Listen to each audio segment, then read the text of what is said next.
I'm going to show you what it looks like to go from an initial client intake to a research-backed answer, statutes, case law, and a practical next step plan, and how the platform helps you quickly confirm the controlling authority and spot the key issues. Welcome to the brand new, completely redesigned and updated Describe.com and our legal reasoning engine and drafting workspace, DescrybeLM. We still have our legal research toolkit, where you can search by legal concept. We used to call this our natural language search. Search through our index of every word from every judicial opinion in our corpus. Search by case name, search by citation. Search through statutes and regulations and other primary law, and explore our knowledge graph of over 6 million legal issues. We've added a research history area where you can instantly retrieve a research session and continue it.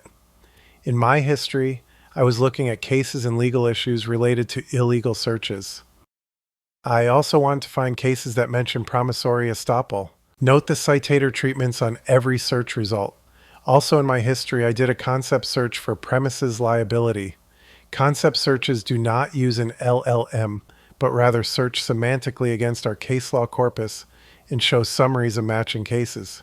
Earlier, I did some legal research using DescrybeLM on the ethical and procedural obligations regarding the inadvertent production of privileged documents during discovery. I also want to see how the case name search handles cases with similar party names, and what happens if you don't type in the party names exactly.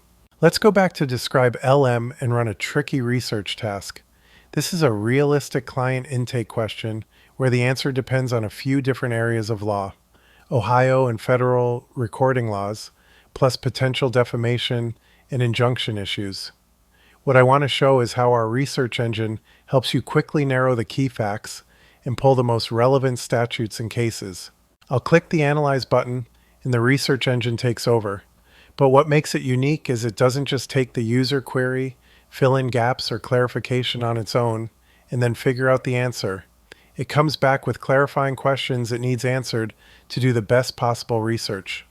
Similar to how if you give a researcher an assignment, they may have questions, and you would want them to ask questions rather than guessing. When the clarifying questions come back for your research request, you can read through them, and if you spend a couple of minutes giving answers to what the engine needs, you'll get the best results possible. I see that it noticed I forgot to give it the actual cease and desist letter, so I'll type some cursory answers and paste the letter in.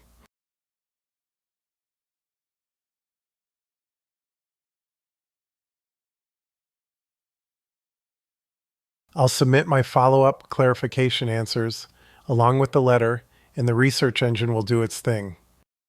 I sped that part up a bit as the actual research can take time. The next step is it will come back with a research plan which you can review while you're waiting, and then it will look through our vast corpus of primary law to see if we have coverage for the question. Instead of relying only on a general model's memory, Describe builds answers from the underlying legal sources in our database and links you back to the primary law. It looks like we have the coverage we need to get an answer. Now the engine will do its deep research against the case law, statutes, regulations, citator treatments, and whatever else it needs to formulate a great response. I'll speed this part up, but you can let the research go while you do other things, and then come back every few minutes to check on it. The research will come back, and in this situation, since we gave very brief answers for clarification, it tells us there are a few questions that we should probably answer a little more thoroughly. You can go back and forth with clarifying information until your research gives you enough to do what you need. I'll show you that shortly. Then it will show us findings based on the information and jurisdiction we did give it. At the bottom of the research answer are helpful areas with relevant statutes, regulations, case law, and a where to look next section to continue your research. A table of authorities with links to the actual statutes and links on our website to the source case law is also provided. The engine double checks every citation, and that's what the verified indicator shows.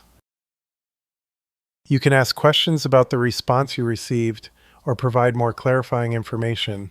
When you click Describe Research Sessions in your history, you can jump back in at a later date. You can see that this research question now appears in our history to the left. I'll give some more clarifying information the engine is looking for, and ask an additional question to check if my fictitious client has any protections.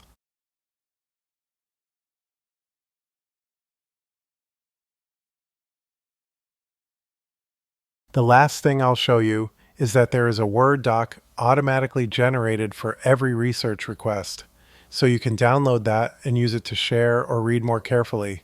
The Word doc shows the original query, any clarifying information you provided, and the complete research answer, including the table of authorities.